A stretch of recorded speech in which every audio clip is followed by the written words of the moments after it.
Today we're going to build your workout plan and fully customize it in a way that actually works for your busy schedule so you can see consistent weight loss results, especially around the stomach. You can still manage all the craziness that goes with your career and still knock out workouts each and every week without having to worry about your schedule getting in the way.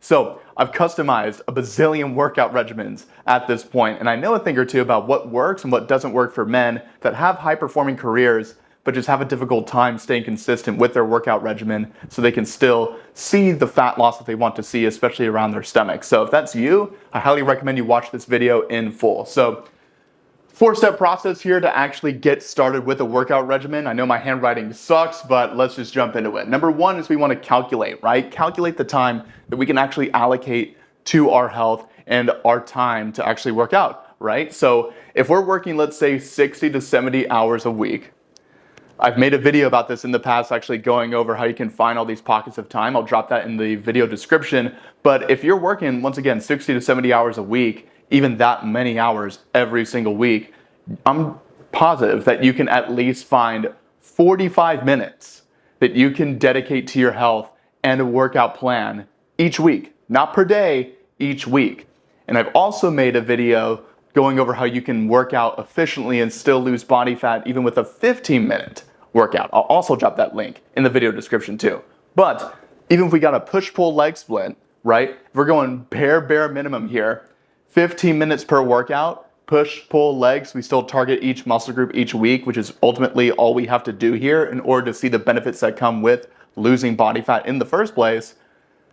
That's going to get the job done if you're efficient and you don't waste your time when you're actually in the gym for those 15 minutes. So even if you're working 80 hours a week, right? There's 162 hours give or take in each week. And if we want to, calculate sleep as well, I mean, that's about 56 hours. We do the math there. We have 112 hours left in the week. Even if we're working 80, what are you doing with those extra 30 hours, right? You don't need to watch a whole 10-minute video on it. You can if you want to hit that link in the video description for that video that I made. But we can easily dedicate 45 minutes. We just have to make time for what's important. And if you really care about seeing results, you will. So first, we want to calculate and then pick the days we actually want to work out, right? And then number two is we want to pick a split that actually works, one for our goal and then two for our schedule, right? So let's keep it real simple. Let's say that we only have 3 days a week that we can work out, which is pretty unlikely, but same example, we want to go with a push-pull leg split there, right? If we only have 3 days in which we can allocate to working out. So let's say we can only work out Tuesdays, Thursdays, and Sundays. Even if we allocate just 15 minutes at a time to each workout, we'll still be able to see results, right? So once we've solidified that, that's the split that we're going to do. That's what's going to work for our schedule. Boom, we'll pick that, push-pull legs, right? Then number three, we want to schedule those workouts in our calendar so that you actually have that accountability to knock them out. Your Apple Calendar, your Google Calendar, and have it recurring every single week. So if Tuesday rolls around and you're not doing anything at 2 p.m. or whatever it is that you marked in your calendar, then you're going to get at least a little bit of accountability to make it work for you. Maybe not the same from a coach, but it's better than nothing. So number four, we want to repeat and adapt because you may not do the same split for the rest of your life. I mean, I know I haven't. I've been working out for north of 10 years at this point. I have a body fat percentage of 5% and maintain it year round. And I've done dozens of different splits. I've done a 6-day split. I've done a 5-day split. I've worked out 10 days a week before. Currently, right now, I'm working out just 3 times a week with a push-pull leg split. And no, I'm not dedicating just 15 minutes to each workout. But point is, I've done a lot of different things. And ultimately, I was still able to build muscle with each one of those workout splits. And each one has its own advantages and disadvantages. But ultimately, if we want to get the results that come from the perspective of losing body fat, especially around our stomach, all we have to do is boost our metabolism. And the best way to do that is by doing weight training, obviously. And even if we do 3 days a week of weight training, 15 minutes at a time, bare minimum, and just target each muscle group each week, we will be able to get the benefits necessary to see the fat loss that we want to see. Now, would it be optimal for us to do a little bit more? Absolutely. But we don't have to go balls to the wall and do 3 hours of working out at a time, 6 days a week, right? And even then, you guys probably still would have time for it based on the math that we just did earlier, but knowing that you guys have a lot going on, you have a family, etc., you don't have time to be doing a bunch of cardio, aimless running on the treadmill, or doing 3-hour long workouts at a time. You just don't, right? So that is one thing we have to keep in mind, though. We absolutely have to know when it's time to adapt and when we're ready to upgrade, right? So if we want to go into a different example here, just using the same 4-step process, but we've adapted, we're now at the point where 15 minutes at a time is pretty easy. We're acclimated to the gym and we can add one more workout to our schedule. Then the next step up would be a bro split, right? Instead of push-pull legs, we do biceps and triceps, chest and shoulders, back, and legs. And honestly, this is one of my favorite splits. I know it's a bodybuilding-oriented split, and there's certain people that don't like it. I don't know why, but it's a very, very effective way to target each muscle group each week and give each muscle group all the attention that it needs. Of course, you want to make sure that you do the right exercises with the right form and that your volume is on point and you don't overtrain and don't do too much in the way of volume. But as long as all those boxes are checked, you will be able to see a lot of benefits from that split. So let's say we upgrade to that split there. We just want to do the same thing, right? We want to calculate, we already picked our split, and then we want to schedule that in, make it recurring, and then repeat and adapt once again. And the next step up from there would be 5 days a week, right? And the muscle group that we actually double down on is legs. And the reason we double down on legs with the clients that I work with one-on-one, especially guys like Dion and Steve, who've seen a ridiculous amount of belly fat loss. Steve has now lost 40 pounds in 4 months. Both guys, when they were ready to upgrade and do more in the way of working out, we doubled down on legs because you get a bigger metabolic reaction from training legs in comparison to other muscle groups because it's by far the biggest muscle group in the entire body. So you get the biggest metabolic reaction by training the biggest muscle group, right? So the metabolic reaction that you would get from training legs in comparison to biceps would be 2 completely different metabolic reactions, right? So we want to get the best bang for our buck when training, when doing weight training, and that's why training legs is going to be your go-to for sure if you're ready to upgrade, especially past 4 workouts each week. But ultimately, we just want to target each muscle group each week. So now that we have it planned out, we know what split we should be doing, what should we actually be doing when we go into the gym for our workouts, right? Do we need to do 15 minutes of cardio before or after? Like, what machines should we be using? Should we even be using machines, free weights, all the other questions that come in? I'm going to answer that right now. And it's going to be very, very simple. So be prepared for that. It's not actually going to be very complicated because simplicity scales and fancy fails, right? The more simplistic we make this, the less friction we have with our workout regimen, the more likely we are to stick to it in the long term. So let's just use the simple example first of a push-pull leg split, right? Push, I'm going to just put a U here.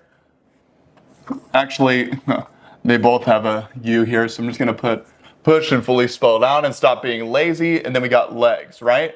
So if we just divide this up here, right, we want to go with a compound lift at the beginning of each one of these exercises first, right? So what is a compound lift and why do we want to do it first? A compound lift is when we're actually engaging multiple muscle groups at a time. So exercises that we can use as an example would be bent over rows, incline dumbbell bench press, barbell presses, squats. Basically exercises where we're engaging more than one muscle group at a time, right? We're not isolating just one particular muscle group. So an inside cable curl, for example, is not a compound lift. I would actually go with dumbbells for an incline press just because you have more in the way of mobility with a dumbbell in each hand, and knowing that you guys are getting a little bit older, and certainly I am as well, we want to make sure that we stack all the odds in our favor to not get injured. And honestly, with a barbell, if things do go wrong, we are lifting very heavy, we don't have the same amount of mobility in each hand and in each shoulder like we would with dumbbells or cables. So I'm not saying completely ditch an incline barbell bench press or any other barbell form of pressing, but it's something to keep in mind, especially if you are dealing with some rotator cuff issues, AC joint issues, or any other issues with your shoulder joint. So something to keep in mind, right? So I want to do at least one other chest movement for our push day. So I personally like to do a cable crossover where we're actually crossing our hands over each other. So we could just make cable crossover here, right? Handwriting sucks, but it's okay. And then for shoulders, we want to, since we've already targeted our front delt here mainly, and we're kind of crunching this in here with 3 workouts, we can get away with not targeting the front layer of our shoulder, the front of the shoulder. So we can go lateral delt and rear delt for our shoulders, right? So lateral delt raises are by far my personal favorite for targeting the lateral delt. Dumbbells, cables really does not matter. Rear delt fly.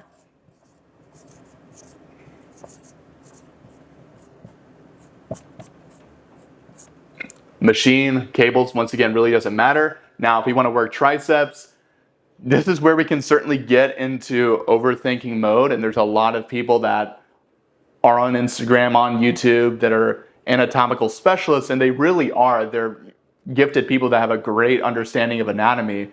But we don't want to go too far down this rabbit hole where, oh, I targeted the short head of my tricep whenever I was doing incline dumbbell bench press, and now I can't do a cross-body tricep extension for 4 sets of 10 on each side because then I'm going to overtrain that one specific layer. I mean, you could. I mean, that's the benefit of having a coach, because you can take some of those exercises out and not risk overtraining, but it's not something we want to overthink here. Once again, we just want to target each muscle group each week. Don't overthink it. I'm not saying don't listen to people that really give you a strong, good understanding of what your form should look like, but don't go so far down the rabbit hole to where you're just overthinking like crazy and now you don't even want to do triceps because you're afraid that you're going to overtrain, right? So for triceps, let's make it really easy. Even though we targeted a little bit of short head here, which is on the outside of our tricep, we can just put in a rope tricep push down, right?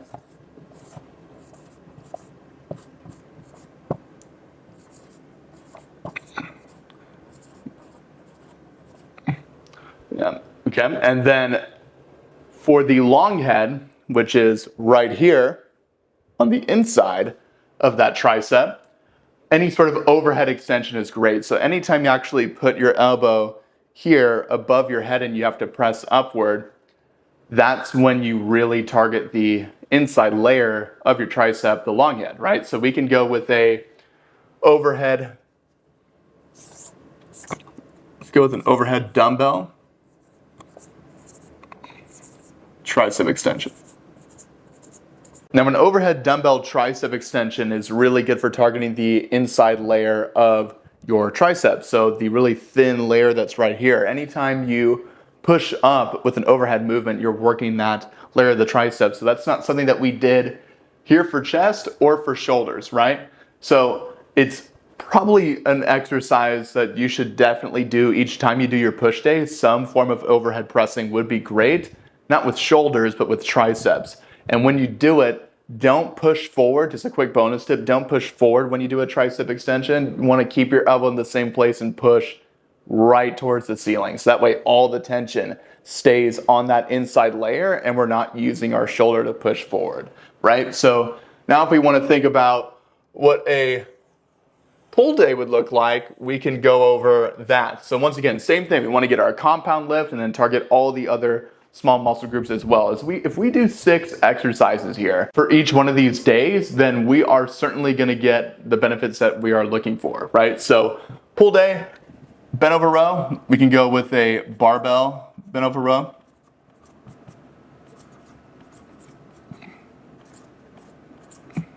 Man, my handwriting got real good all of a sudden. Interesting. It's funny how it can get real good and then suck. So doing a barbell bent over row is great because it actually forces you to pick things up the right way. There's only 2 ways you can actually bend over to pick something up. You can move your hips back, lean your head over your toes, and basically do a Romanian deadlift, or you can just flex your spine.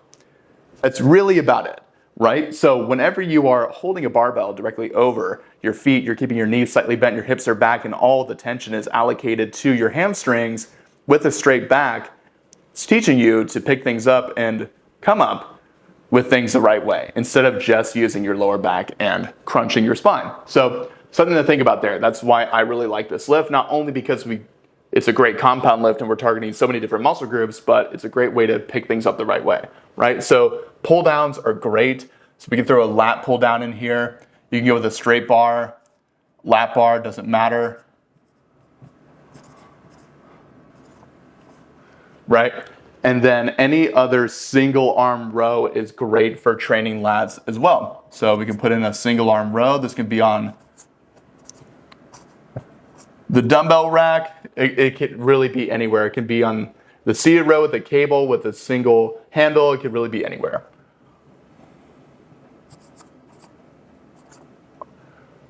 So now if we want to get a little bit more specific to traps and we want to go with a different grip, by the way, whenever we're targeting back, we want to try and mix up the grips as much as we can, right? So if we're going with an overhand grip, we're going to be working a whole lot more upper back. Now if we're going with a neutral grip, we're going to work a whole lot more middle back and lats. We'll still be targeting our traps whenever we're pulling back, right? And then with an underhand grip, if we really staple our elbows in, we're certainly contracting a lot more lower middle trap, and we're certainly contracting our lats as well. The closer you get your elbows to your body whenever you're rowing and you're really pulling your scapula, your shoulder blades together right down the middle, you're really shortening and contracting those lats. So that's why we want to kind of mix up the grip. We don't want to do a whole back workout with just one grip, right? So for the final lift here, I personally love going with a good old seated row with a double handle. You really can't beat it because you're, once again, not only targeting your lats, but you're also targeting those traps too right down the middle. So I'm going to put double, let's see if I can fit this in here, double D handle, seated row. So then for biceps, we can leave two right here, right? We have two layers of our bicep. We have the long head on the outside and then the short head on the inside. We don't have to get ultra specific with it and how we actually target these layers of the bicep, because if we curl, we contract both. We can get a little bit more specific if we want to. We just want to keep in mind that every single time we do a bicep curl, no matter what, this is what you definitely need to know. We want to keep our elbow in the same place. There's so many people that curl like this all the time, moving their elbow forward when they curl. And you're really just doing a mix of a curl with a small front delt raise, with like a quarter front delt raise here, right? We want to keep our elbows in the same place when we curl. So just keep that in mind. Once again, another bonus tip for form. So whenever we are wanting to optimize our ability to really get the most out of training biceps, I like to do my curls in the seated position. I will do standing dumbbell curls, standing barbell curls, etc., but I want to put all the odds in my favor to really maximize the contraction and not thrust forward, move my hips forward, or give myself a chance to cheat. So doing any seated dumbbell curl is great. A very traditional seated alternating dumbbell curl is great. Put alt,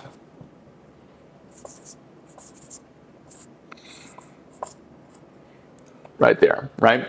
And if we want to get a little bit more specific and target each bicep one at a time, a forward preacher curl where you're pausing with your elbows slightly bent, not locked out every single time, right? And not with too much weight either, or else you could potentially pull your bicep. We've all seen those videos.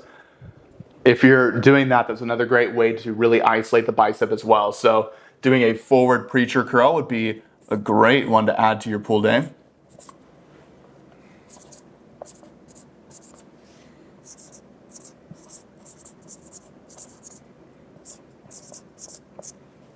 Definitely needed a full box for that. Now for everybody's favorite, your legs. So we always want to go 2 quadricep at least. And for the first quadricep movement or glute oriented movement, squats are going to be king. You can't beat squats, right? But if you're someone that's not very familiar with the barbell squat or any other lift that's a little bit more advanced, doing a goblet squat is a great place to start, right? Because you can go very, very light in weight and still force yourself to focus on keeping your chest upright and move your hips back without tilting your shoulders forward, because you have some resistance that you need to work with now, right?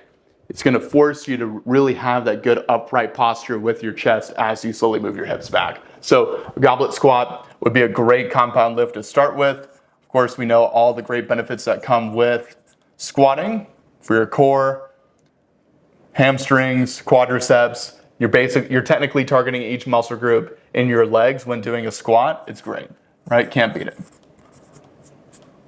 So next one we want to do is, I know this one will be a little bit tough. This is where you're going to be sore for sure, but doing a split squat is great. It's a great beginner-oriented lift, somewhat beginner-oriented lift, as long as you're not going too heavy, and as long as you haven't had 7 surgeries in one knee.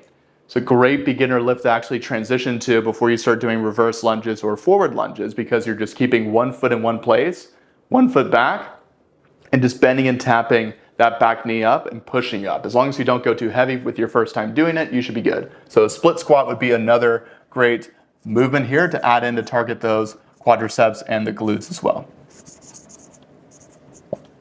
Okay, now if we want to get into hamstrings, the 2 best hamstring movements by far is a leg curl, a seated leg curl, not the prone leg curl, and a Romanian deadlift with dumbbells or barbells. Really does not matter, right? And honestly, the seated leg curl is a little bit better just because you have so much control. It's so isolated. You're really shortening that hamstring, and it's great for anyone that needs to really focus on knee flexion or just bending your knee joint itself if you're looking to rehab your knee to some degree, right? So anyone that has underactive hamstrings should absolutely be doing a seated leg curl. Very basic, very simple, and you can knock it out very, very quickly as well. So seated leg curl. Okay, and then we want to put I'll just go ahead and put a DB, which stands for dumbbell. You can't really read that. That's a bad B. And my name starts with a B. How terrible. My goodness. So dumbbell RDL, right? Which stands for Romanian deadlift, right? And now for calf raises, if we want to maximize our ability to get the best activation with the calves here, we actually want to do both a seated and a standing calf raise. Now, if we are doing a seated calf raise with some knee flexion going on, a bend in our knee basically in simple terms, we work a little bit more of the soleus. Now we also work the gastrocnemius, which is the proper calf muscle that you guys all know that's right behind you, right under our knee. But we certainly contract the soleus a whole lot more whenever we are doing a seated calf raise. Now, we want to do those for 4 sets of 20 because our calves can take a whole lot more in the way of volume for sure, especially if you got some smaller calves like me, right? So doing a seated calf raise is a great way to start. And then a standing calf raise we can do with kettlebells or dumbbells. That way we can do it anywhere without having to worry about someone else taking up a machine.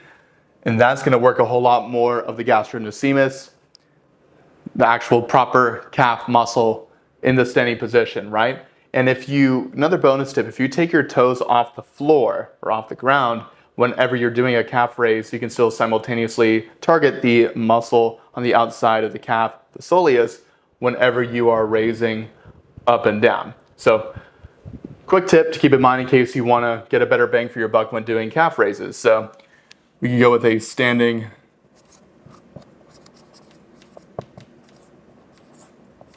dumbbell calf raise.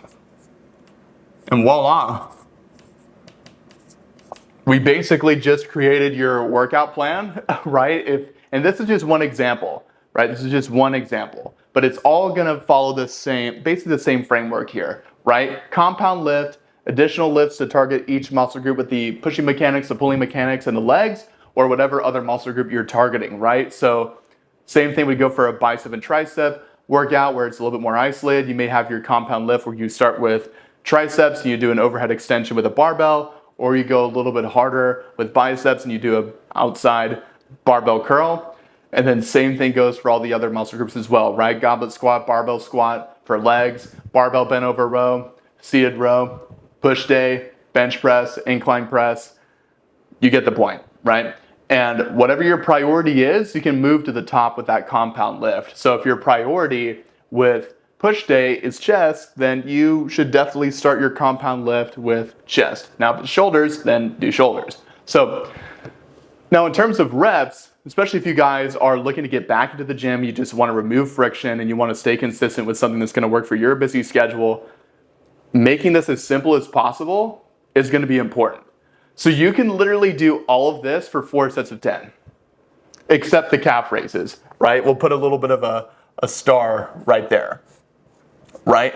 There's been a lot of guys that I've worked with that I've helped them lose a ridiculous amount of body fat that we're not doing 4 sets of 6 here, 4 sets of 12 here, 10, 8, 6, 6, 5, and then 10, drop sets, supersets. I mean, you can definitely do it, but when you're looking to optimize for simplicity and remove friction and stay consistent as possible, going into the gym knowing that, oh, this entire leg workout, I'm going to do 4 sets of 10 or 4 sets of 12, but just the calf raises, that's the only other lift where I'll do 4 sets of 20 or whatever it is, that's going to remove a lot of friction and it's going to make it more simplistic. Now, could you possibly technically lose a little bit in the way of benefits if you're not doing a superset right after your goblet squat or you're not doing a drop set after each one of these lifts? Not necessarily. It's not the end of the world because once again, we want to target each muscle group each week. That's it. Really, that's it. It's really not that complicated in terms of you getting the benefits from exercise from the perspective of losing body fat, especially around the abdominal region. And everyone, or almost everyone at least, that I've worked with one-on-one followed a framework that was very, very similar with this, not only with their split, push-pull legs, bro split, whatever it may be, but with their reps as well. Most guys, maybe they'll have a drop set here and there, a superset here and there, but not too often. Usually it's 4 sets of 10, 4 sets of 12, and then maybe every now and then for their compound lift, we'll do 10, 8, 6, 6, 5, and 10 if they're starting to get a little bit more advanced, and then we can put a finisher in at the end, especially for legs. We want to really hammer that and get a big metabolic reaction. But other than that, it's pretty much it. You can easily start by just doing I'll go ahead and put it in the corner here, 4 sets of 10 all. You can easily get away with it, 100%. I've done it. All my clients have done it. I think I'm doing okay right now, and if anything, I rarely do any funky, ultra funky workout splits or really workout routines where there's a superset here, there's a drop set here, we're doing circuit training here. I mean, look, you want to remove friction. Once again, if you remove friction, you optimize for simplicity, and you target each muscle group each week, you will win. And you have the time to do it. You just need to make sure you make time for what's important and focus on getting the results that you not only want to see, but need to see. So that is it for this video. I hope you guys enjoyed it. If you want to learn how I can fully customize a workout plan that is tailored to your busy schedule, that will probably look a whole lot different than this, then go ahead and click the link on the top, middle, or bottom of the video description to see if I can help you do just that. Other than that, like, comment, and subscribe, and I will see you guys in the next video.